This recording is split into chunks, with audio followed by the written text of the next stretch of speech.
Hey there, I'm Jacob and you're watching Hymns in My Wake. Today we're going to talk about a certain kind of album. You know, some albums are growers, others are showers, and then there's those that, just can't, they just don't measure up. But the ones we're going to be talking about today are the showers. This is a response to Raul Serrano.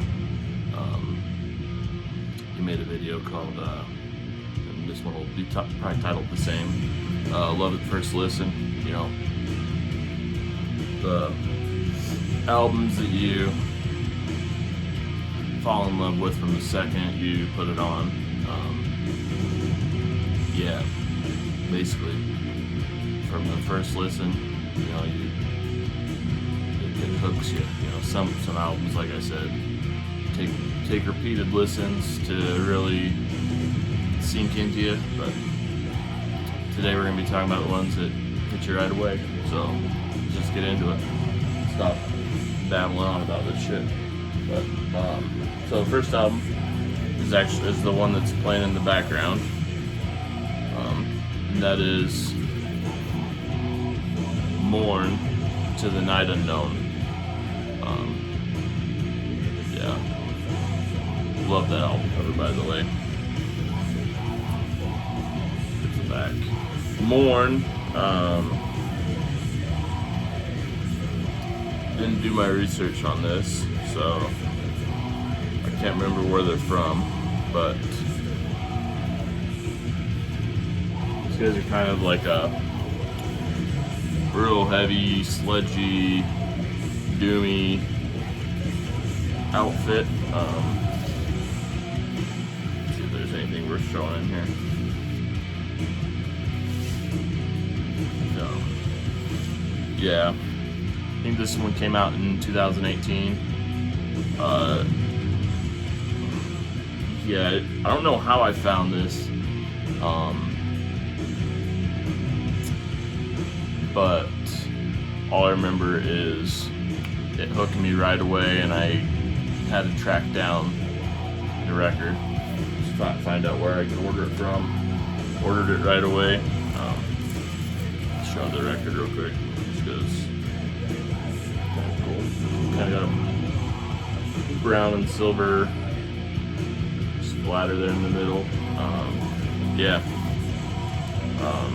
So far, I know Mourn has put out a handful of other albums. So far, this is the only one I've listened to. Need to dig into the rest. But yeah, that's Mourn to the Night Unknown. Yeah.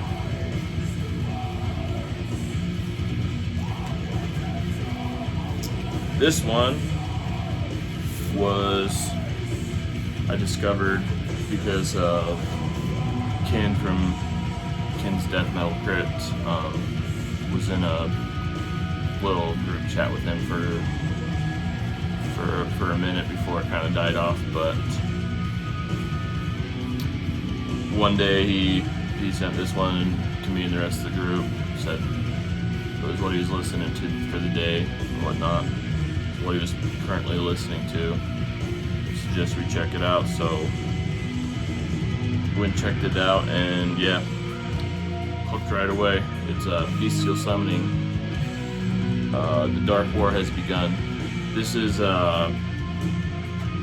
released in '92, I believe, and these guys are from, I want to say Denmark, but it might also be the Netherlands. I can't remember 100%. This is a reissue, 2020 reissue from Hayden's Heart Records. And that artwork, get a load of that. Grade A artwork right there, just on black. You can't tell, this is kind of like second wave black metal. Yeah, super good. real kind of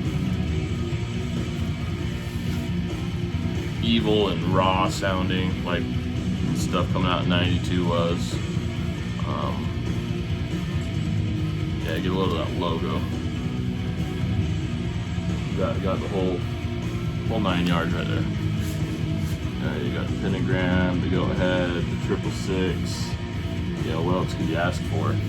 But yeah, it gives you a good idea what you're getting. Yeah, it's just lyric sheet. Yeah.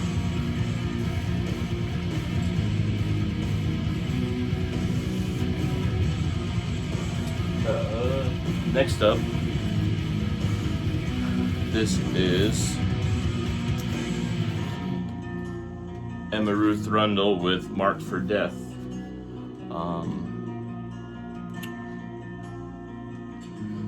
I discovered Emma Ruth Rundle because she's like she's a similar artist to like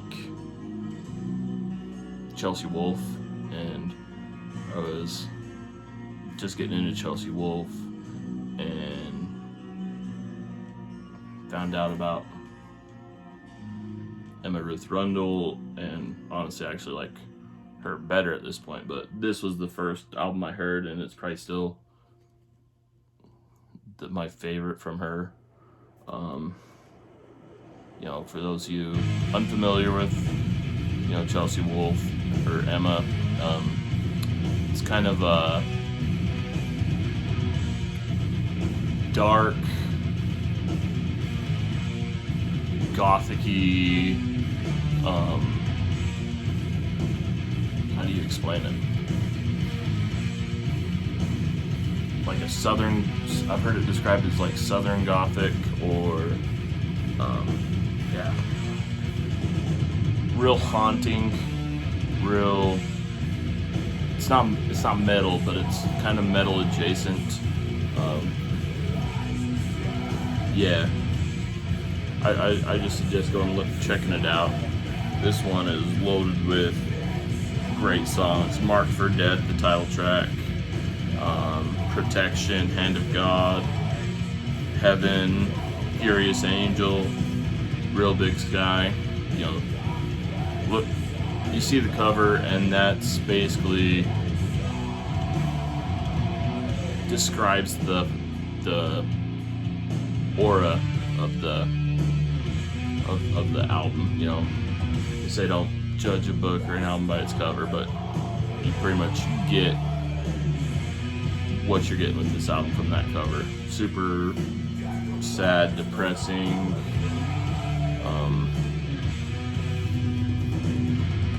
dark. Yeah. Keep things going. Next up, we've got 2021 release. I believe it's called, pronounced Ninkarsag. The Dread March of Solemn Gods.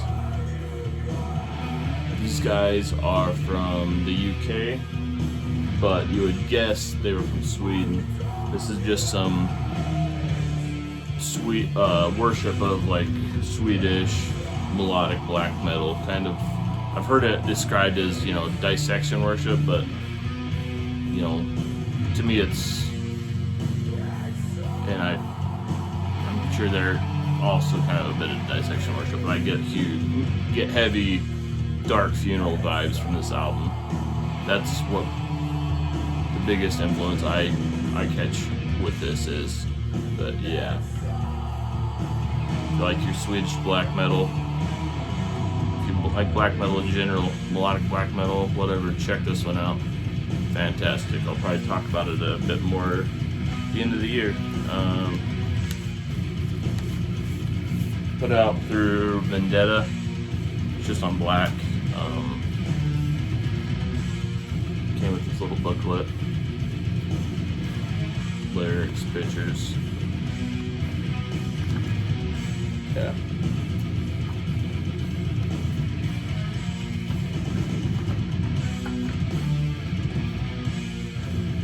The next, this isn't a 2021 release. I believe it's 2013 release. But it is one that I discovered this year. This is Agrepni. I don't know how you say it. Yeah. The album name is Addportus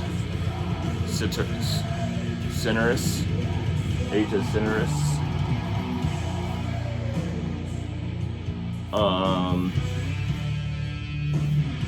Addportus Cineris, or Agrepni. How do you describe this? This is like it's post black metal, but it's not your,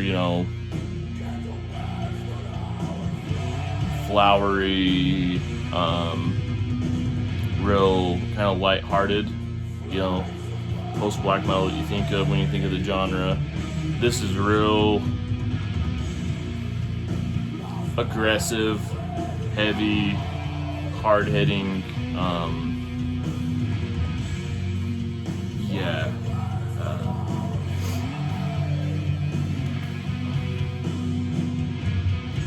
how else do I describe it? I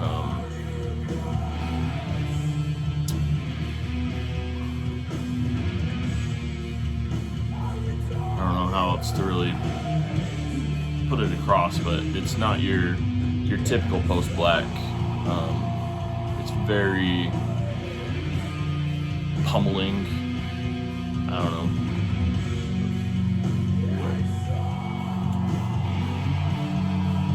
I'll drop a link to it in the description. You guys can go check it out. That's what this sounds good to you.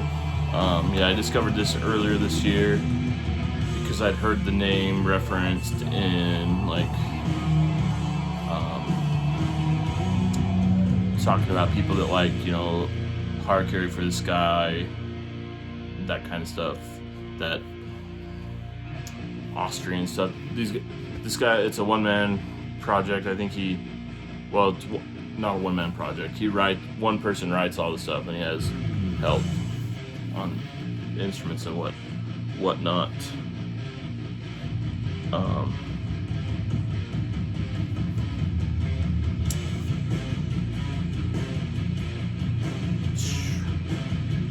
But yeah, I just mentioned, to me it's pretty close to maybe a Carg, which is a Hard Carry for the Sky side project, but it's still more heavy than that, more aggressive than that.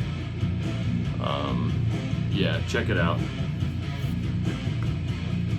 I immediately fell in love with it. It's one of I'd probably put it in my top 25 albums of all time at this point. Just absolutely love it. Near flawless in my opinion.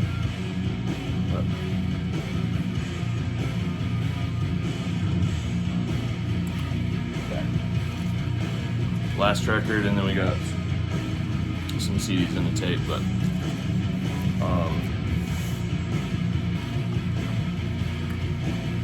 this is Cold World, Melancholy.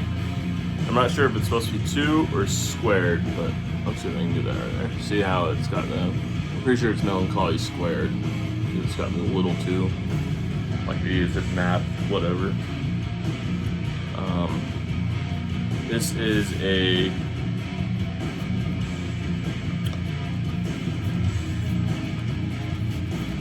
DSBM album.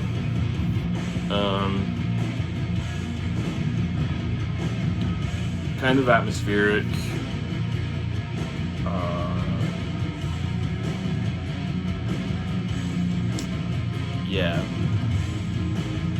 I just remember hearing Tortured by Solitude, which I had actually heard first, covered by another band. I won't mention them because I recently found out that they've got some pretty close ties to the NS scene. Just because pretty sure I said this is DS, depressive suicidal black metal. It's not NS, this is DS. DM. Just to be clear, but yeah, Tortured by Solitude. I remember hearing that and just hearing that opening kind of violin line, and that thing just feels like it's playing on you, you know, literally playing in your soul, in your heart. It's just so fucking cutting and sad, but that whole song is just a masterpiece for the genre. You know, the rest of this album is no slouch either. Yeah, really good album. This copy's on white. Yeah. Okay.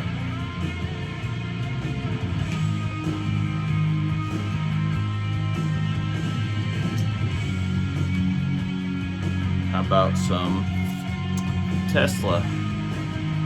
This is going back far. This is The Great Radio Controversy by Tesla. Yeah, I fell in love with Tesla. This album probably in general. I think I had a greatest hit CD, but I don't know where that one. This is the one album that I have in the collection right now. So while I was getting ready for this, but figured I'd talk about Tesla.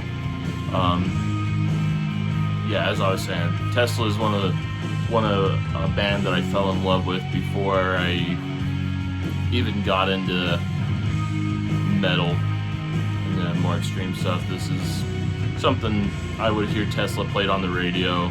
You know, Signs. I didn't like that song. That song was obnoxious, but a couple of the hits on this one, you know,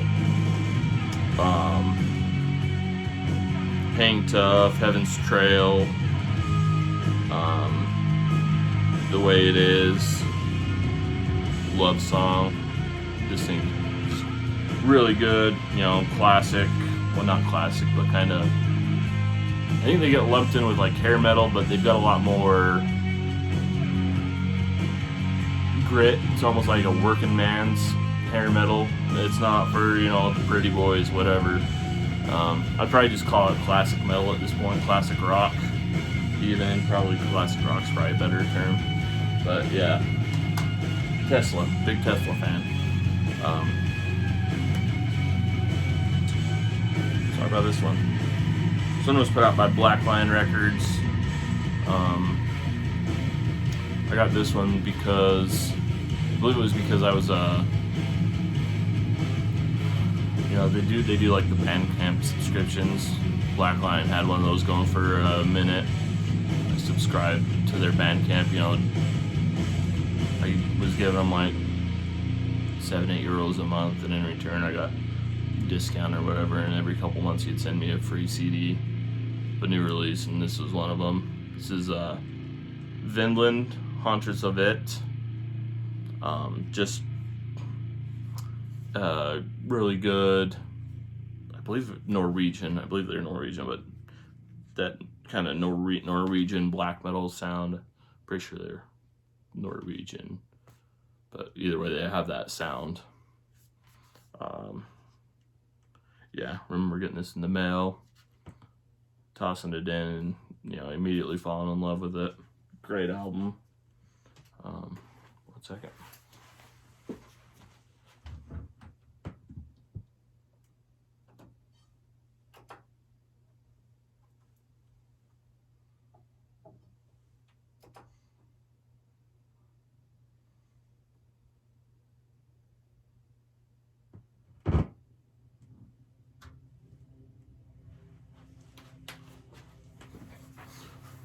Sorry, was not expecting this to take so long. I was hoping to get it done before the first side finished, but that didn't happen. Okay, next, Ubiquitous, Addportus and Fury. Right in there, yeah. absorb that. I found this one on Facebook. I was in a kind of a collecting group. Somebody posted this, said they were down to like the last 3-4 copies. So I jumped on, listened to the first, tried 2 songs, hooked me, pre-ordered it. There, I got like either the first or second to last or last copy left of this. And this is like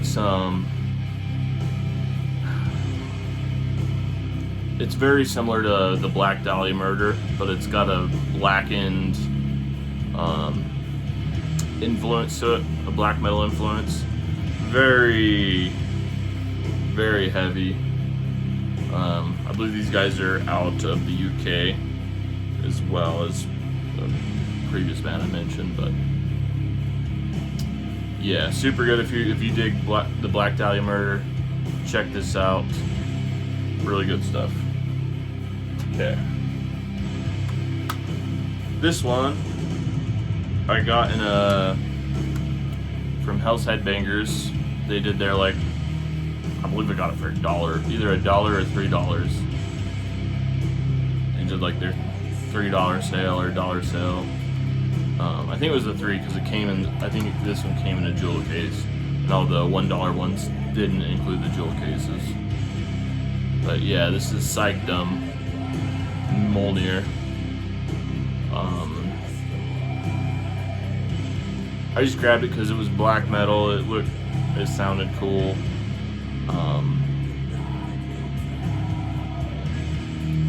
Yeah, but I remember playing this and immediately loving it.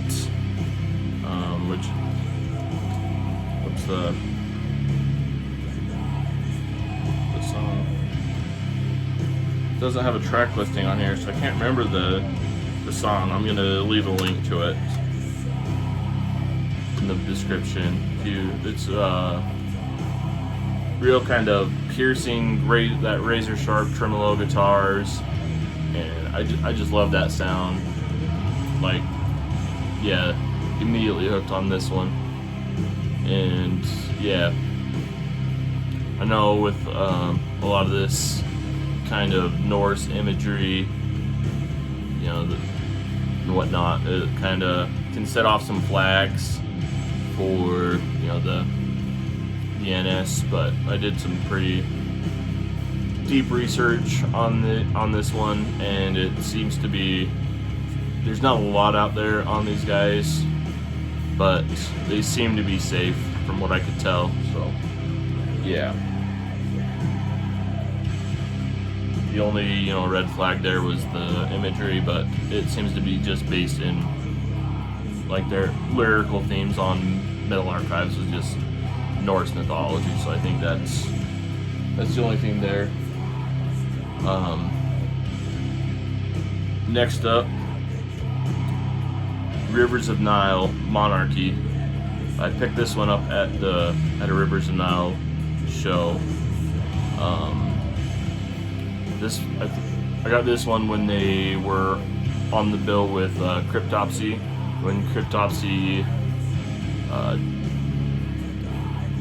was like a Summer Slaughter or whatever that other one is that's like Summer Slaughter, but yeah, Cryptopsy was playing None So Vile front to back on that tour, so I went for that. First time I heard of these guys, they fucking blew me away when they played. Picked this one up. Yeah, fucking fantastic album. A bit less. It's not as it doesn't have the progressiveness that their newest one does, where Owls Know My Name, but I like that one a bit more. But this one's still really good. I dug the shit out of this up until I got that one, and then I started playing that one more. But yeah, really good album. I guess I didn't say what style of music they played, but it's kind of technical death metal, I guess is the best way to put it.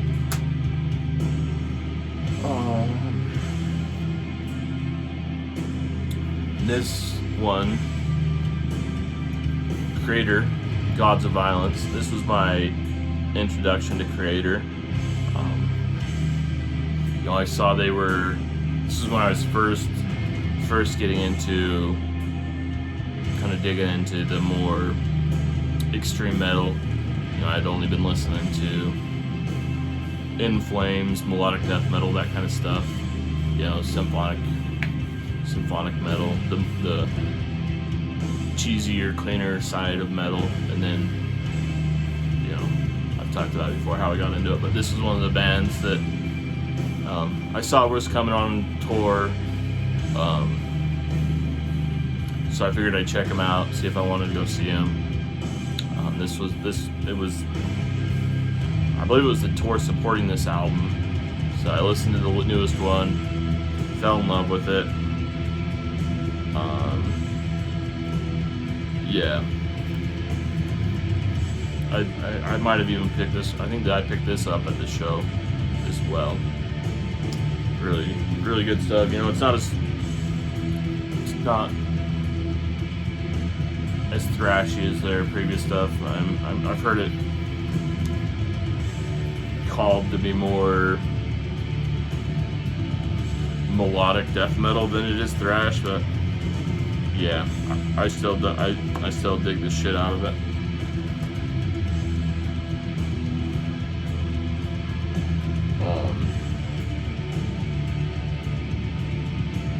Here's one that I discovered when I was still just kind of in that melodic death metal phase, and this is Gardenian, Soul Burner, and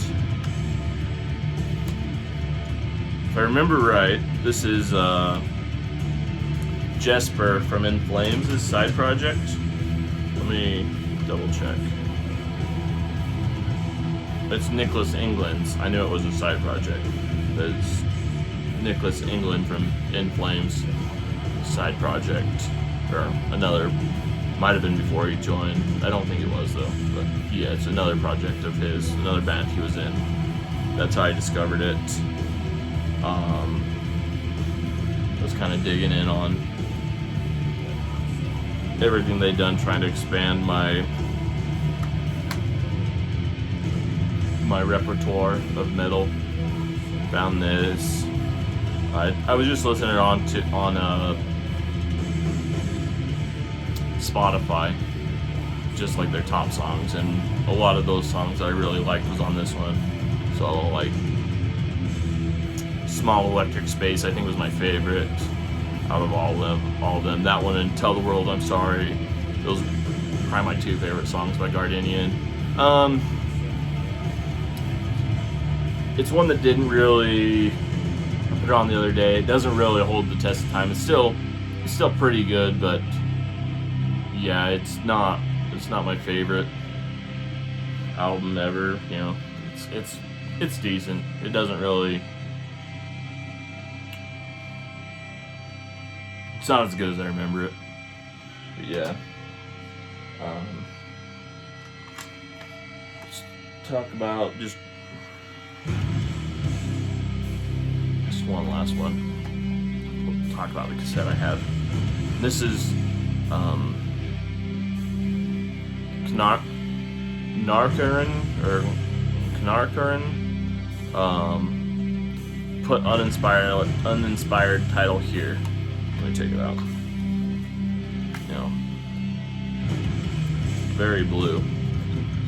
Everything's blue here. Yeah. Knarkarin put uninspired title here.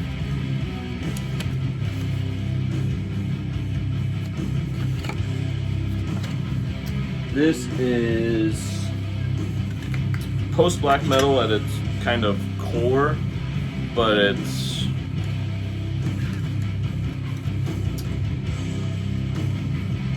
much weirder than your typical post-black. It's got some punk vibes, post-punk vibes, hard rock vibes to it. yeah, this is super obscure, so I just stumbled into this by dumb luck.